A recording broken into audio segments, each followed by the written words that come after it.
Rain poured hard over the glowing city skyline as the sound of footsteps echoed into a small, cozy restaurant on Fifth Avenue. Inside, the night was calm until the door opened, and in walked Alexander Reed, a billionaire CEO known as the Iron Visionary. He wasn't there for food. He was there for silence, away from the noise of a $200 million deal waiting for his signature just across the street. He needed 5 quiet minutes to think. 5 minutes before his decision would change hundreds of lives. But fate had other plans. "Excuse me, sir," a young woman's voice interrupted. "You can't sit there." Alexander turned and met a pair of nervous brown eyes. A new waitress, barely in her 20s, stood holding a tray too big for her trembling hands. He raised a brow. "I just need a minute. I'll pay double." Her voice, though gentle, didn't waver. "I'm sorry, sir. That table's reserved. You'll have to leave. Studio microphone minute 2 to 5 o'clock setup, The Clash. No one had ever told Alexander Reed to leave, not in years. People begged for his time, his approval, his attention. But this waitress, she just looked at him like he was any other man. He leaned back, amused. "Do you know who I am?" She blinked. "A customer who needs to wait like everyone else." Her words hit harder than he expected. For a moment, silence filled the air. Then he stood.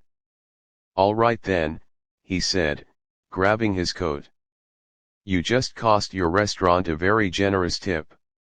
He walked toward the door, but before he could push it open, he heard her whisper to another waiter, "I didn't mean to sound rude. It's just, that table's for a homeless family. They come every Friday, and it's all they have." Alexander froze. Studio microphone minute 5 to 8 o'clock The Turning Point. He turned back, quietly observing. A small family, a mother, 2 little kids entered, soaked from the rain. Their smiles were shy, their clothes worn, but their eyes glowed with gratitude when the waitress rushed to seat them. He watched as she knelt beside the little girl, offering extra napkins and a warm drink, whispering softly, "Don't worry, sweetie. You're safe here." Alexander stood in silence, the words echoing in his mind, "Safe here." When was the last time anyone said that to him? He found a quiet corner table and sat again, motioning for coffee. The same waitress hesitated, then approached, still apologetic. "I'm sorry, sir. I didn't mean." But he stopped her. "No," he said softly. "Don't apologize for doing the right thing." Studio microphone minute 8 to 12 o'clock Connection grows. As the minutes passed, he found himself watching the young waitress work tirelessly, serving customers, clearing tables, helping the family laugh.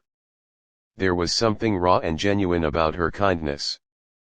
Finally, when she came back to his table, he asked quietly, "Why do you do it?" She smiled, brushing a loose strand of hair from her face. "My mom used to say, if you can't feed 100 people, feed one. So, every Friday, I save my tips to cover their meal." He stared at her, stunned. "You pay for them yourself?" "Yeah," she said with a shrug. "Everyone deserves to be treated like someone." For a man who dealt in billions, her words were priceless. Studio microphone minute 12 to 1500 hours The Internal Battle. Alexander's phone buzzed. His assistant, his partners, the board. The deal was ready. Investors were waiting. The biggest moment of his career was happening right now. He should have stood up, walked out, and signed that paper. But instead, he stayed sipping cold coffee, listening to laughter that reminded him what real life sounded like. He looked at the waitress again. "What's your name?" "Emma," she said with a small smile. "Emma Clark." "Emma," he repeated. "You've just made me question everything I thought mattered tonight." Studio microphone minute 1500 hours to 1800 hours. The revelation. When the family finished eating, Alexander quietly told the cashier, "I'll take care of their meals for the next year." The cashier blinked. "Are you sure, sir, that's consider it done?" He didn't leave his name. Emma, unaware, approached the table to clear it only to find a note left behind on the receipt tray. "For the girl who still believes kindness is stronger than money. Never change who you are." And beneath it a 10,000 check, folded neatly. She gasped, hands trembling, eyes welling with tears. Studio microphone minute 1800 hours to 2200 hours. The aftermath.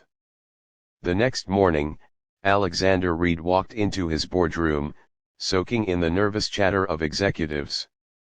The deal, the 200 million acquisition, was on the table.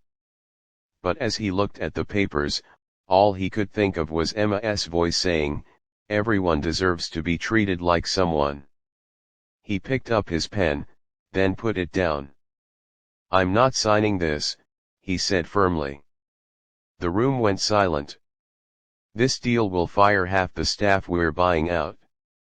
That's not growth, that's greed." His partners exploded in protest. But Alexander stood tall. He'd spent years chasing numbers. That night, a waitress reminded him to chase meaning. Studio microphone minute 22:00, 25:00. The full circle and emotional climax. A few weeks later, the small restaurant buzzed with excitement.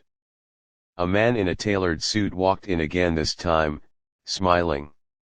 Emma recognized him instantly. "Oh, it's you," she said, startled. "You came back." He chuckled. "I thought you might still kick me out." She laughed softly. "Depends, are you taking someone's table again?" He shook his head. "No, I'm here to return a favor." Confused, she watched as he placed an envelope on the counter. Inside was a letter. "Dear Emma, I used to think success was about power. You taught me it's about purpose. I bought this restaurant. From now on, every Friday, the family table is permanent. And you're the new manager." Tears filled her eyes as the room erupted in applause. The same table where she once defended kindness was now a symbol of it forever. Studio microphone closing narration final minute message. That night, Emma locked up the restaurant alone. Rain whispered against the windows, just like the night she met him. She looked at the empty family table, smiled, and whispered, "Thank you."